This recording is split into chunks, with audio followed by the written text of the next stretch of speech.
Welcome to the day. Armenia's parliament has voted to join the International Criminal Court. The government says it's seeking security and legal guarantees in the aftermath of this latest conflict with Azerbaijan.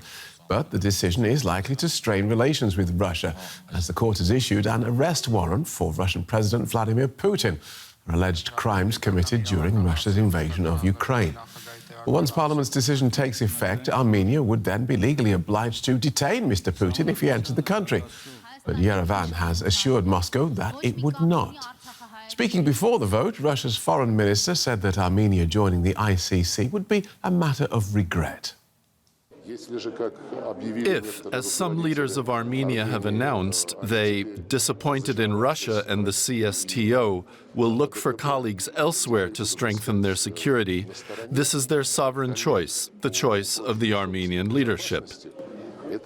But I hope that the ties that have existed for centuries among Russia's people, meaning the Russian people and other peoples of Russia, and the Armenian people, will not be destroyed by some temporary administration. Thank you. Let's pick this up with Richard Giragosian, who's director of the Regional Study Centre. That's a think tank in the Armenian capital, Yerevan. Welcome back to DW. Just a few days ago, the Kremlin was describing this coming decision as a hostile act.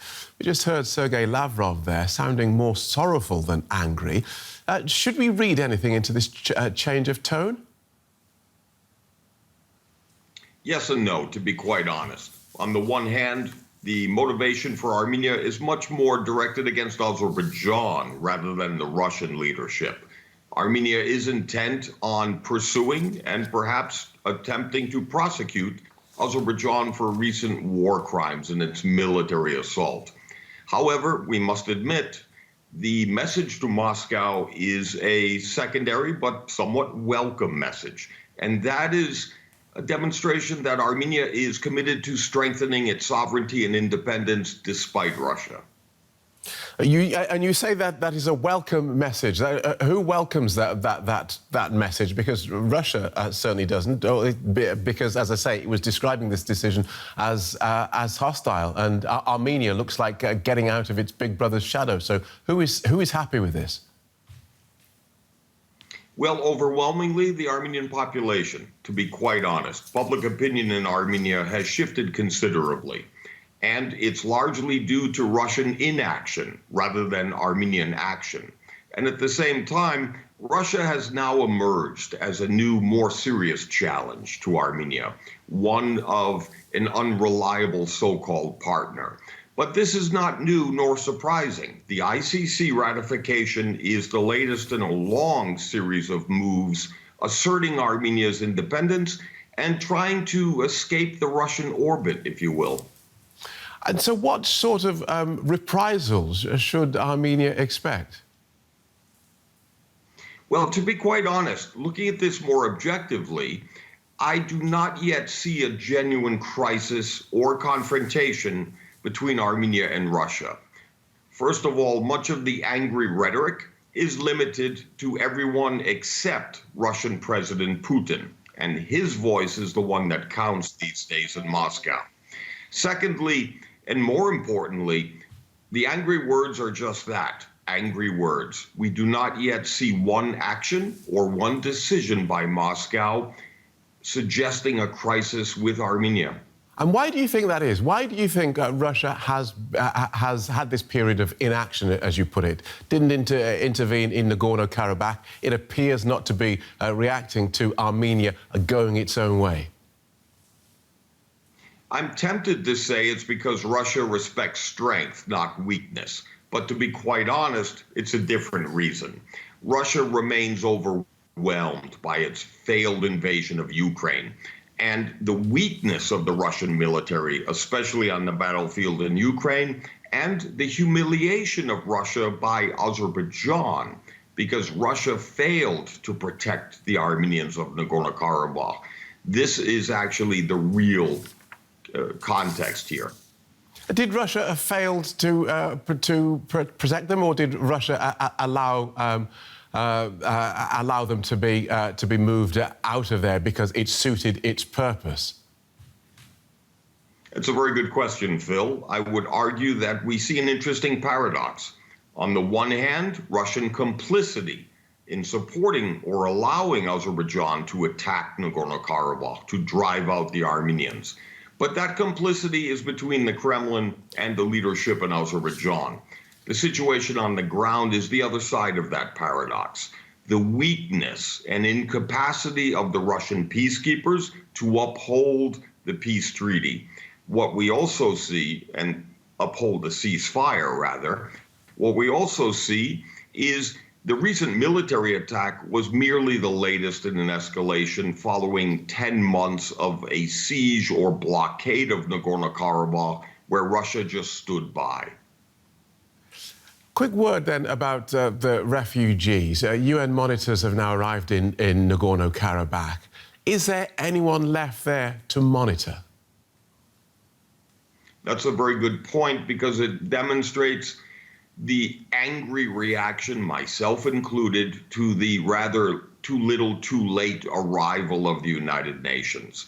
Ironically, they hit the ground just as the last of over 100,000 Armenians were forced from their homes. However, it is a stark contrast. The UN family of agencies, from UNICEF to UNHCR, are doing very good work on the ground, meeting the needs of this humanitarian catastrophe. And we must note the real victim here is the overwhelmingly civilian and vulnerable of the Armenian population. Thanks for joining us, Richard Giragosian from the Regional Study Centre in Yerevan. Meanwhile, practically all ethnic Armenians have fled Nagorno-Karabakh after Azerbaijan seized control in September. Around 120,000 people, fearing for their safety, have crossed the border into Armenia. And for more, I'm now joined by Matt Morris. He's a spokesperson for the International Committee of the Red Cross, and he joins us from Goris in Armenia. Now, how many people, I don't know whether you know, but how many people are still left in Nagorno-Karabakh? Well, good evening. It's not completely clear. What we do know, of course, is that many, many thousands of people left in the last 2 weeks or so. The reports are 100,000 plus. In terms of how many remain, it's hard to know for sure. We believe it may be people in their hundreds, probably mostly in the main city, but of course there are going to be people in countryside dwellings, and we're doing our best to try and see if we can find those people, but it's not an easy task. Any idea about their motivation? Why are they still there? Well, I suspect it's a mix. Some people will have decided that they will not move. Others will not have had the choice. They would not perhaps be well enough to move. They perhaps are not as mobile, perhaps the people with disabilities. We know for sure that that's the case. An example from our teams on the ground today was that they were in the main city in some streets, and they were told that there were some people unable to move in some apartment blocks. And they went around with a loudspeaker to try and raise awareness that the ICR teams were there on the ground and that we could help them. Now, we know that, for example, they managed to find a lady on the 4th floor of an apartment block.